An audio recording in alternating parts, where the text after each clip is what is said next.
زوجاته 11 فيما رووه واشتهر: خديجة فسودة، عائشة فحفصة، وزينب ورملة، ميمونة، صفية، وهند. أما التالية زوجته جويرية بنت خزيمة زينب، وبنت جحش زينب. أولاده ف7 بناته 4، فزينب في الأول، وأم كلثوم تلي رقية، وبعدها فاطمة ختامها. أما الذكور إنهم فقاسم أولهم، وعبد الله الطاهر مع إبراهيم أذكر. قد ماتوا في حياته فاطمة من بعده، غزواته فيما ذكر وما رووه واشتهر: غزوة بدر وانتصر فيها النبي وانكسر، جيش لأهل مكة في رمضان دكة، وبعدها الجيش انهزم في أحد وما سلم. جل الرماة نزلوا وأمره ما امتثلوا، فكانت الهزيمة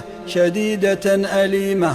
أتت بنو النضير بالعمل الحقير، وهم بالغدر كما عن قومهم قد علم. نبينا أجلاهم للشام قد نفاهم، وبعدها الأحزاب بسعيهم قد خابوا. وأبصروا المدينة بخندق حصينة، وجيشهم تراجع بالريح والرعب معه. قد نقضت قريضة عهودها العريضة، إذ حالفوا الأحزاب وجانبوا الصواب، فقتلوا لغدرهم وخبثهم ومكرهم. وبعدها الحديبية فكان صلحا قاضيا، بنوده قد شهرت وبالعهود سطرت. وبعدها فخيبر قد خربت واندحروا، وخانت اليهود وضاعت العهود. وبعدها في مكة فتح عظيم أثبت، أبيح للمختار وقتا من النهار، وجاء جيش الله يذل كل لاهي. وفي حنين قد ظفر جيش النبي وانتصر، والنصر جاء بعدما أوشك أن ينهزم.